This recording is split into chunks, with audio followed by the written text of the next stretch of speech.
The official newspaper files of the early West record many stories of famous and notorious characters of that period.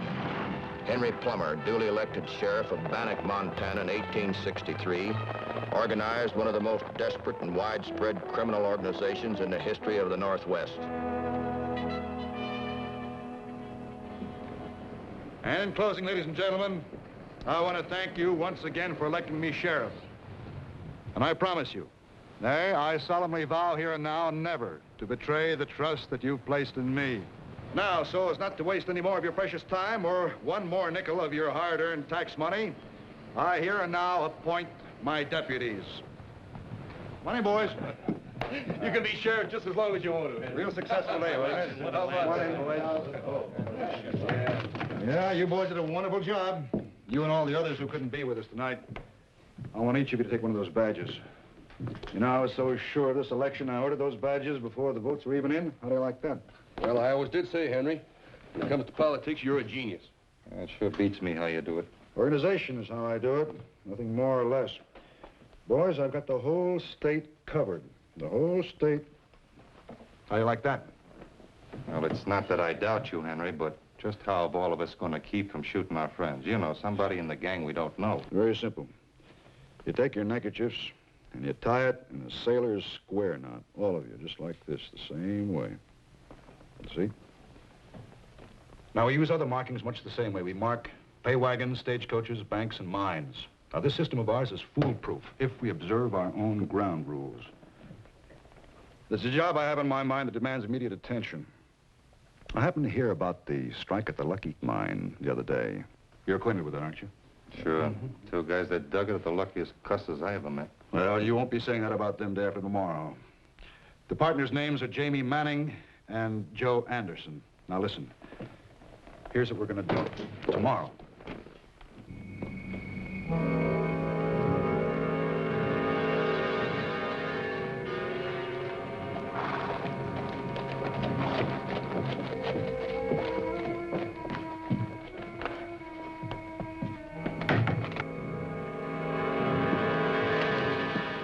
Henry, Mrs. Manning's on her way here. Oh, good. Things are working out just about right, aren't they? Come in, Mrs. Manning.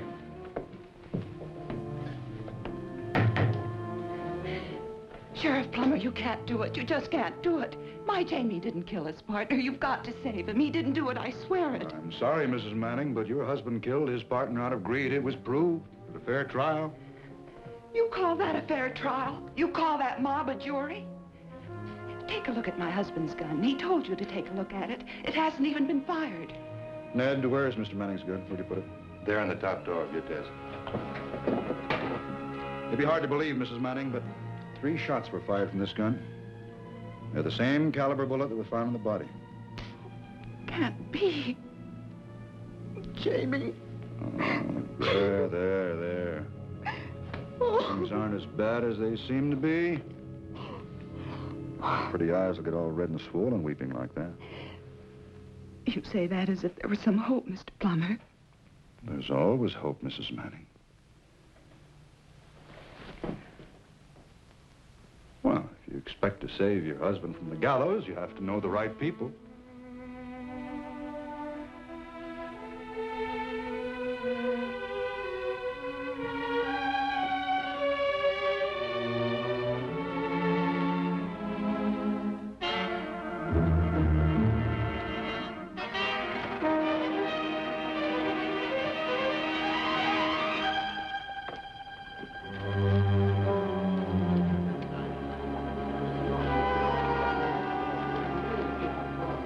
All right, Dad.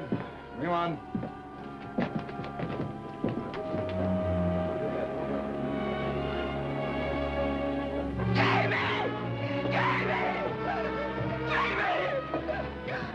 Oh, you murderer! You promised me. You told me you wouldn't have to hang. This woman's hysterical. She doesn't know what she's saying. You'll have to come inside, Mrs. Manning, please.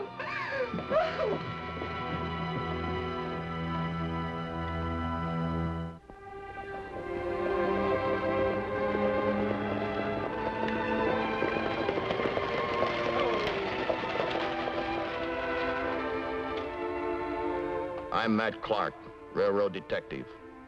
My assignment was to find out who was responsible for the wholesale murders and stage and train holdups which had occurred in the past 3 months. I was heading for Bannack, Montana.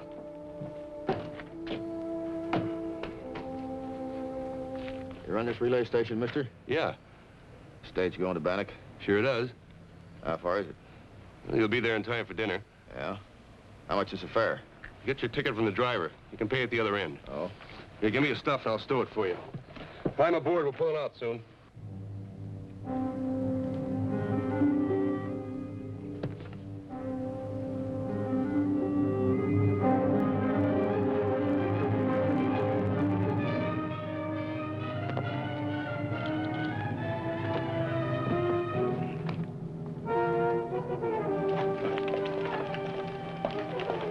All right, let her roll, boys.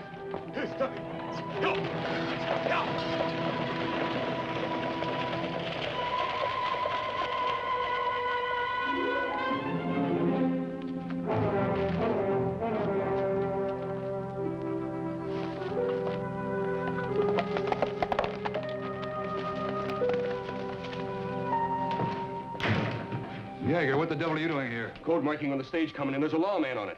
Why do you bother me with details like that? You know we've got enough lawmen in this town. Ned, take care of it.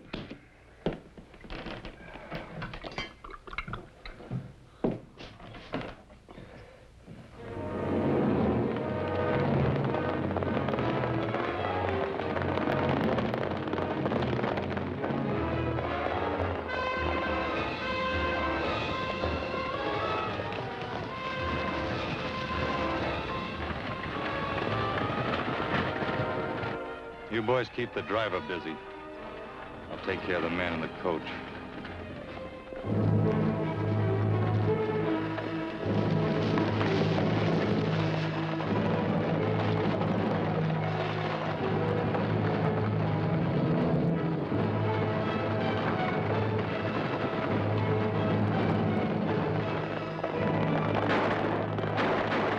It's a holdup!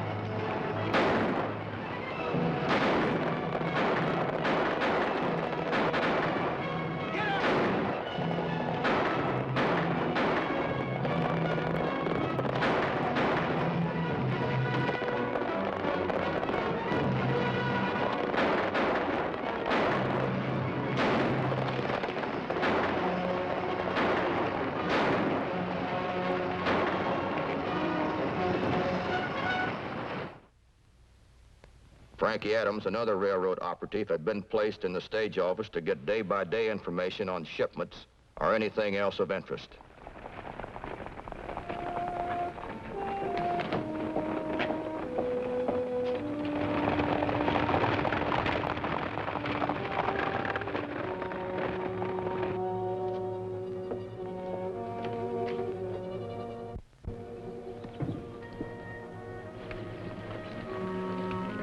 Stand aside.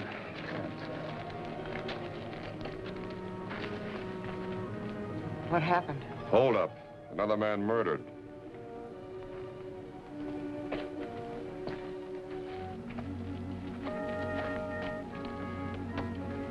I'll get the man who did this or turn in my badge. There's his credentials. Were you on the coach with him? That's right. You plan to stay in town long? Well, I plan on doing a little hard rock mining in these parts. Good. When I catch his murderer, I'll need you for a witness. All right. What's your name? Matt Smith. When you find out where you're staying, let me know, will you? Be glad to, Sheriff. That all? Yeah, that's all.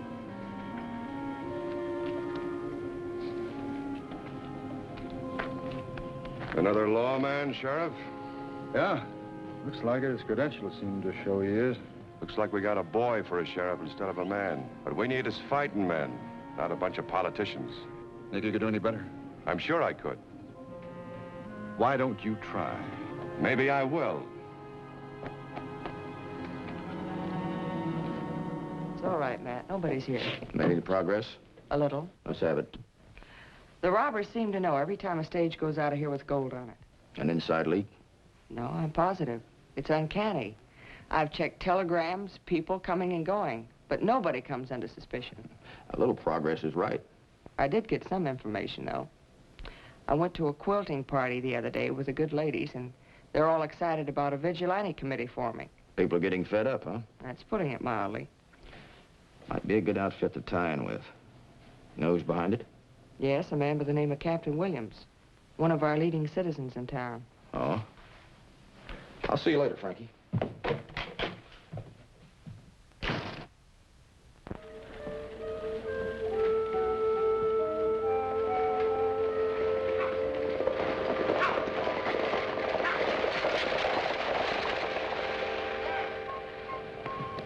Matt! Frankie, you think this is smart? No, but this is important. A miner by the name of Hendricks just left town on the stage with $30,000. Well, this is a mining town. They're leaving every day.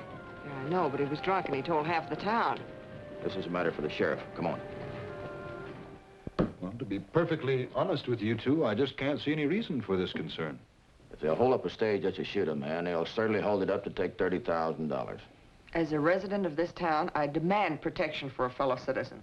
All right. All right, if it'll please you, I'll take a couple of the boys and ride out. Much obliged. It's gratifying to know that we have such public-spirited citizens. I shan't forget this. Let's go, Frankie.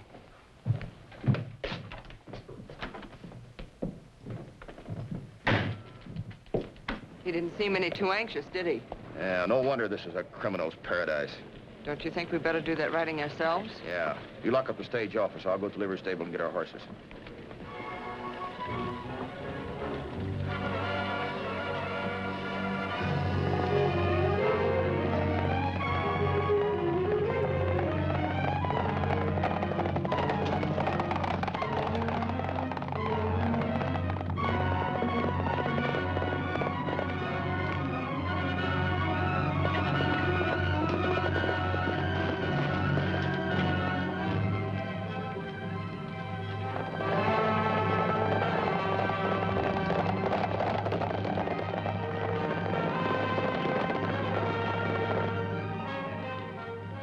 And he was going home.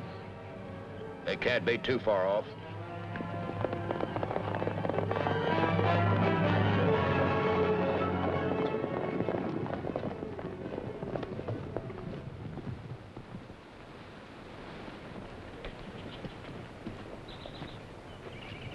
You're too late, Sheriff. I'm sorry about this. We got here as quick as we could. You're not too late to catch a killer, so. Couldn't be more than 15 minutes away. Horse tracks lead off in that direction. We'll stay here with the bodies. All right, let's pick up the tracks and ride.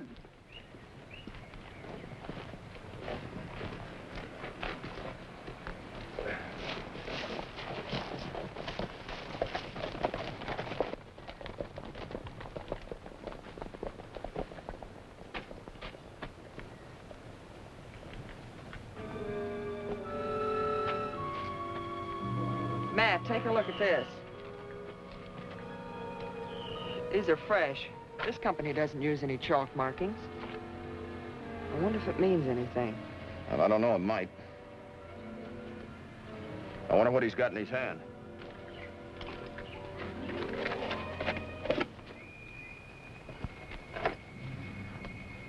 It's his handkerchief.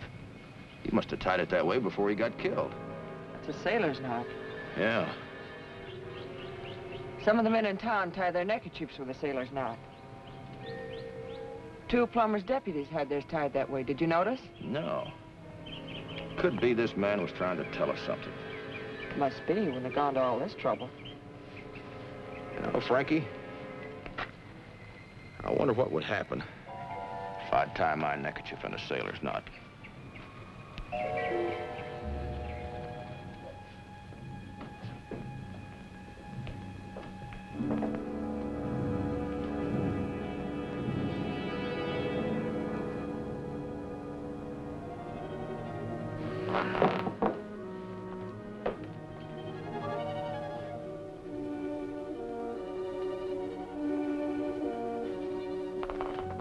Not a member of the lodge? Might be. Know him? Let's get acquainted.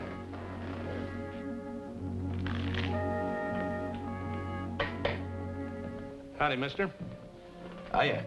We're kind of lonesome. Mind if we join you? Now, sit right down. You fellas been in town long? In and out. You? Same. Outfit's getting bigger all the time. Meet the head man there yet? No, who is he? You'd be surprised. No offense, mister. But the least you know about others in the outfit, the safer we all are. You understand. I understand that you two men are going to have to answer to a lot of questions. What do you mean, by who? Vigilantes?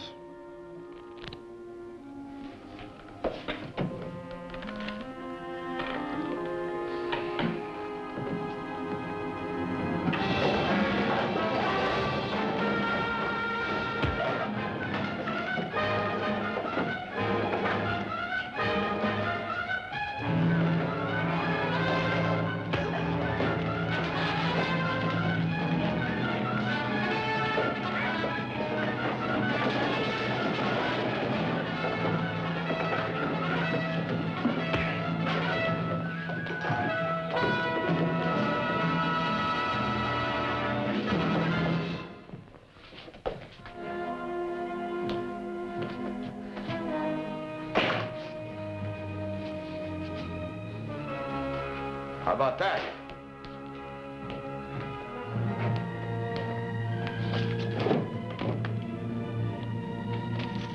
Well, what's a couple of cowpokes doing with all this money? I don't have any idea, but we're sure gonna find out.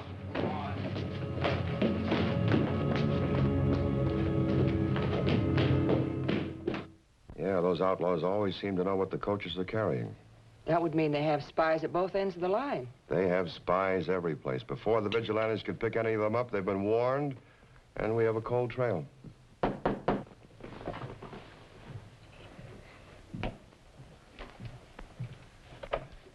Oh, hello, Mrs. Manning. Come in. You leaving town? Well, there's nothing for me here anymore. Could I talk to you alone, Captain? Oh, it's all right. These are railroad detectives. Come on in. Miss Adams, Mr. Clark. How do you do, ma'am? Please sit down. I should have come to you before, Captain, but I was too ashamed. Now tonight I received this threatening note. Get out of town or you'll end up the same as your husband. Have any idea who sent you this? I'm sure I do.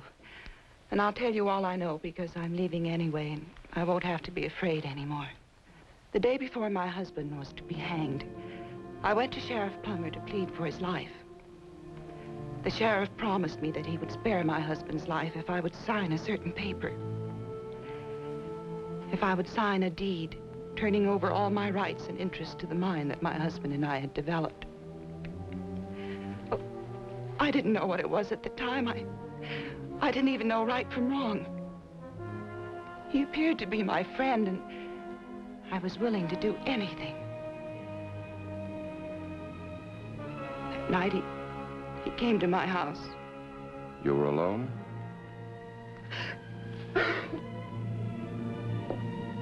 Miss Manning, you've helped us more than you'll ever know. Thank you very much.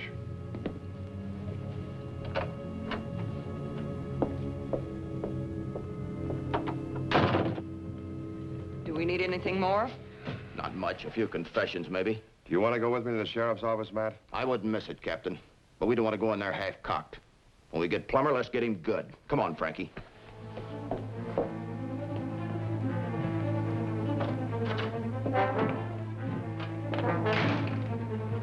How long you gonna leave us in here? As long as those detectives are hanging around. Listen, Plummer, we've been here long enough. You're gonna let us out right now. We're not taking any chances of a mob breaking in and lynching us. I'll let you out when I'm ready. All right, but if a mob does break in, you'll hang with us.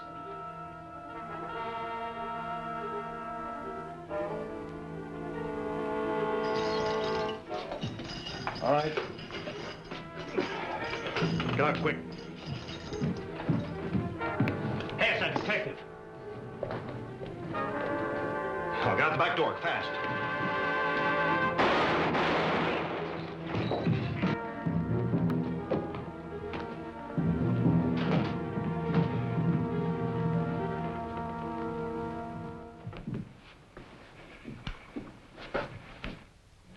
They slugged me when they tried to make a break. Well, Captain, there goes our only chance of finding out who the rest of the gang is. Oh, maybe not, Matt. Sheriff, when the stagecoaches go through town, they have code marks on them.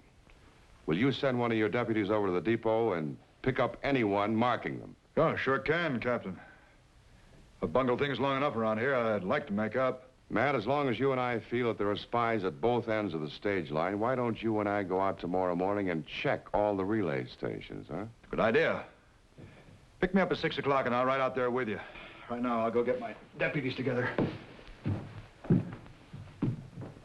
Matt, if we're guessing right, he won't wait till morning. Neither will we. We ride now.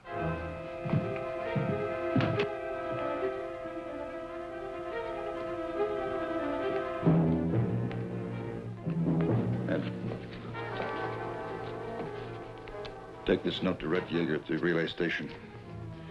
And give it all you've got, Ned. It's important. I'll make it fast.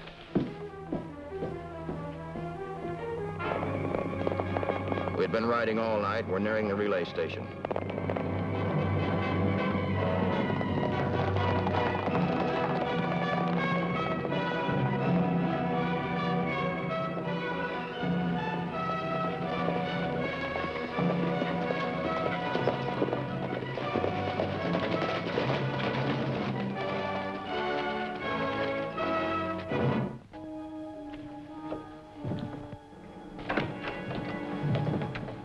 Morning.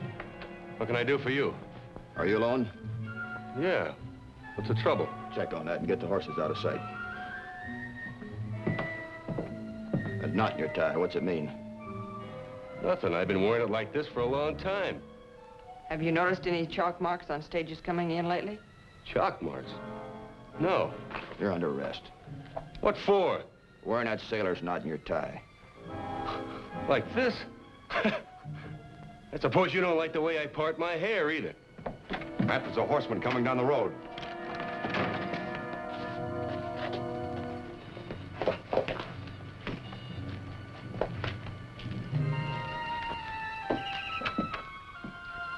Hey, Red. I'd been here soon, only my horse went lame. What's the matter? You sick?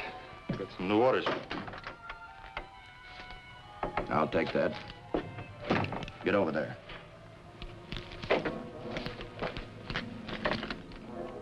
Get out of town. The vigilantes are closing in.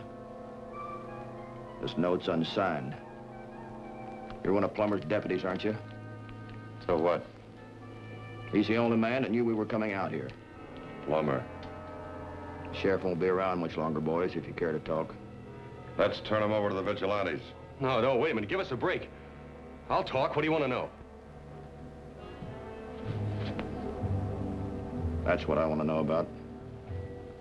Plummer was next on our list, but it was too early in the morning for such an important man to be in his office.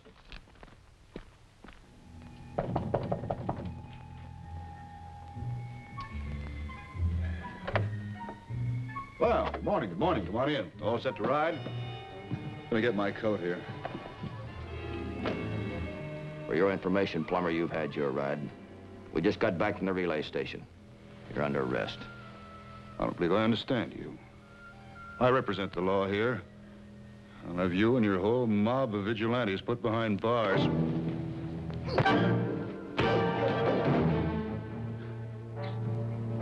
Red Yeager gave us the list of the whole gang.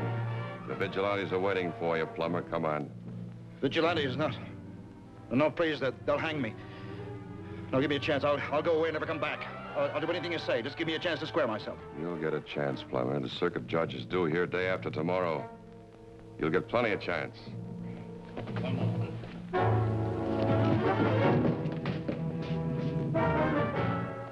Like all dictators who have tried to manhandle the world, Henry Plummer ended up begging for mercy. His visions of an empire stopped forever by the sudden jerk of the hangman's noose. In 8 short months, Plummer's criminal organization, hiding behind the shadow of a star, had murdered 103 innocent people. Between December the 10th, 1863 and February the 10th, 1864, the Plummer gang paid their score, and organized robbery and murder on the road ceased.